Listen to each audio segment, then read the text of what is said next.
Hello and welcome to Chesapeake Weekly Home Edition. Well, we have finally made it. We are at the last episode of Chesapeake Weekly before Election Day. Whew! Thank goodness Election Day is next Tuesday. This year has really changed the face of Election Day, and it has turned it into really election season. So there are still a lot of unknowns about what Election Day itself will actually look like. But until we get there, we still have some early voting options. So let's go over those in case you still want to cast your ballot in person for early voting. Early voting continues at all the satellite locations this week from 10 to 4 on weekdays and on Saturday from 9 to 5. Saturday, October 31st is the last day to cast your ballot early in person before Election Day. Then let's talk about Election Day itself. Polls will be open from 6 a.m. to 7 p.m. You must vote at your assigned precinct. The satellite locations will no longer be an option, unless, of course, that satellite location is your assigned precinct. Remember to wear your mask and come prepared to wait. This election really is unlike any other, so for many reasons, we're just not sure what the crowd will look like on Election Day. So make sure that you come ready to wait. Keep in mind that there's limited space in all of the precincts, and because of COVID-19 restrictions, you're just not going to be allowed to wait inside. So that means you could be waiting in a line outside in all the elements, whether it's raining or cold. You're not going to be able to wait inside that precinct. So make sure that you go prepared. Now, as for absentee voting, if you still have a ballot you need to turn in, here are a few things to consider. You can turn it in person to any of the satellite voting locations while they're open for voting. Or you can drop it off to the drop box at the voter registrar's office on 411 Cedar Road. Just keep in mind that if you're delivering your ballot in person, it must get to the voter registrar's office by 7 p.m. on Election Day. If you're mailing your absentee ballot to the voter registrar's office by mail, it must be postmarked by Election Day. The most important thing we want to continue to emphasize about Election Day is that it really is election season. So we've been early voting since September 18th. Tens of thousands of people have already cast their ballot, but election season could continue even after Election Day. So the record number of absentee ballots that have come in, they take time to tally. And the voter registrar's office actually has about a week to get them all tallied. So we're not expecting results the night of Election Day like we often have it. We might not even have it by the next day. And this is going to be similar all across the country. Who knows when we'll get the national results? So what we're asking for you is patience and to give our election officers time to count every single vote accurately. So give us time, give us patience. We're gonna get there. We are almost to the end of this election. For more information on voting, visit cityofchesapeake.net/vote. All right, changing gears a whole lot. I know we keep sharing these stories about how we're the city that cares, and we say it a lot, but honestly, I can't get enough of it because it's true. Chesapeake truly is the city that cares, and its people prove that every single day. And the Chesapeake Redevelopment and Housing Authority is absolutely a big part of that. They recently teamed up with Police Precinct 2 and the Southeastern Food Bank to give some food out and some company and some conversation to those who need it. Take a look. Why do you think it's important that we help give out food to people? Help the kids Yeah, to eat something. it's pretty simple. Yeah, that's what we do. So today we're distributing food to people in need on behalf of the Food Bank of Southeastern Virginia. And, it's just, we're joined by officers from the 2nd Precinct. And to us, it's just really important as an organization that we deliberately foster opportunities for positive interaction with law enforcement within the community. And so today, we're joined with some of Chesapeake's finest men and women, and they're going to have an opportunity to serve some of Chesapeake's other finest men and women who happen to be in a little bit of need right now.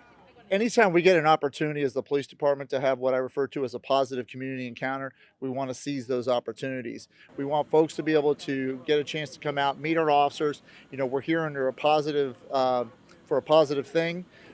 Too many times when folks see or encounter the police, it's something negative's happened. They've been a victim of a crime, they've been involved in a motor vehicle accident, something bad's happened. So for us to be out here doing something positive with the community, we enjoy those opportunities, and it gives our officers a chance to get to know the community a little bit better, and for the community to get to know our officers.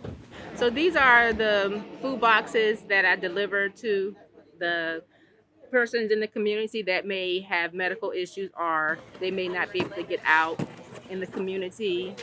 So they may be our seniors that are in the community. So we actually go to them prior to the distribution and get their information and go ahead and deliver these boxes to them once we get the food.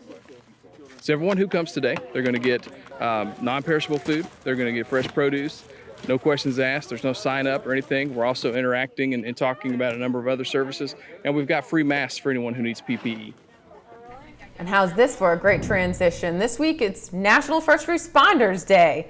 So a quick break to thank all the men and women who are first responders here in Chesapeake, whether they work for fire, police, EMS, the folks who pick up the phone when we call 911. Thank you so much for all you do. You really are the unsung heroes of every community, especially ours here in Chesapeake. So thank you so much to all of our first responders. So here's a question. As we're talking about responders and emergency, of course we think of 911. Do you know when you're actually supposed to call 911 as opposed to calling the non-emergency line? Because you might be surprised. At least the folks at the 911 dispatch center tend to get a lot of calls from people who clearly don't know what qualifies as 911 versus non-emergency. So we sat down with a 911 dispatcher to get all the details on when we should be calling them and if there are any other alternatives instead. Take a look. The general reasons for calling 911 are for emergencies in progress. It's reporting a crime in progress, medical emergencies, or fires. Non-emergency calls would be anything that has already occurred and there's no current danger to any life or property. So an example of a non-emergency call would be a larceny report. Your vehicle was broken into the night before. Nothing's currently happening. This happened last night. When you call 911, remain calm and stay on the line. Give your address or nearest location and be prepared to answer questions. Dispatchers will always confirm your location and phone number prior to asking questions about the emergency. Location is most important should the call disconnect for any reason. While your call is taking place, the call taker is relaying key details to the dispatcher who is sending police, fire, or medical assets to your emergency. Another message from the police department for this week: don't drink and drive on Halloween. Obviously, we say this message all the time because you should never be drinking and driving no matter what day it is. But Chesapeake police have a big concern this year because Halloween falls on a Saturday. Halloween is always a night when drivers need to be excessively careful driving through neighborhoods, knowing that excited kids in costumes could be in the roads. And if a driver has been drinking, it could have fatal consequences. Please be smart this Saturday. Our kids are out there. Make good choices. And while we're talking Halloween, let's go over all of those tips if you choose to participate in some of the Halloween activities like trick-or-treating. Remember, COVID-19 is still a very real concern for our community and the nation.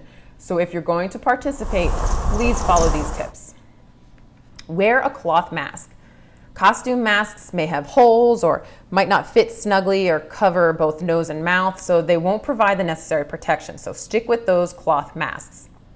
Wash your hands before and after trick-or-treating or giving out candy, and use antibacterial in between each stop. Only go out with those who live in your household. Avoid crowds and maintain 6 feet of distance between your group and others. Don't allow children to rush up to houses that may already have a group waiting for candy. Wait your turn and maintain that distance. And finally, if you or anyone else in your household is feeling sick or has been around someone else who is sick, do not go trick-or-treating and do not hand out candy. So this year really might be the time to try out some new traditions, like a candy scavenger hunt in your backyard, or maybe a costume contest with the people who live in your home, or perhaps try out Trek or Treat, a new celebration hosted by Chesapeake Public Libraries and the Parks, Rec, and Tourism Department. Take a look. In partnership with Parks and Recreation, all of our libraries and the Parks and Rec facilities are going to decorate for Halloween, and it's basically going to be a drive around. So we encourage you to get your little ghosts and ghouls all dressed up, get them in the car, and drive them around to see some really cute decorations. There may be some treats, there may be some special guests. I feel like the fire department, the police department might be there as well. So it'll be a really good time and something new and different to do that'll keep you safe, but allow you to enjoy Halloween. This is going to be outside, so you don't have to get out of your car. It is the safest way to do Halloween that we could possibly make it. So you can decorate, you can roll down your window, be all dressed up, wave at everybody, but you'll stay in the safety of your own car. And that evening, I want to mention that we're going to have Haunted Hogwarts. It is traditionally something we've done at the Russell Memorial Library, but of course this year everything's going to have to go virtual. So after you drive around and get some treats and enjoy seeing all the lights and decorations at the libraries and the rec centers, you can go home, log on to our website, and enjoy some more spooky and maybe Harry Potter-esque activities. Seriously, so thankful for Parks and Rec and our libraries, because they have completely pivoted all of their programming and everything they used to do over the past basically year to make sure that they're still providing activities, events, services in a COVID-safe manner. They always keep us entertained. Thank you so much to libraries and Parks and Rec. So another event that had to go virtual this year was the Brahaha, the fundraiser for breast cancer. But I tell you what, the new format did not stop people from turning in their creative bras. Truly some incredible entries this year. Let's take a look at all of the creativity that was on display. My inspiration for this year's bra was a warrior, because we are all warriors, every single one of us. And when you go through breast cancer, you're more of a warrior.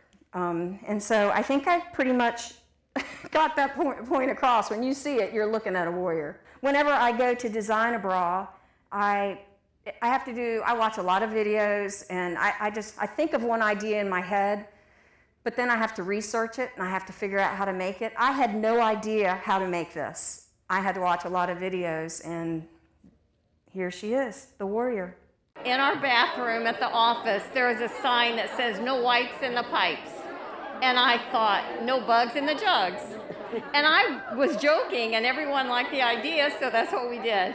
That's awesome. Every year I try to think of an original idea, and it's really difficult. So this year I was inspired by my koi pond in my backyard, which gives me peace and tranquility. Congratulations. How surprised were you? I was very surprised. This is great. This is great. This is our first time we entered the contest, and we walked away with the big prizes. It was great. That's awesome. Great. And what made you think to use the subject that you did?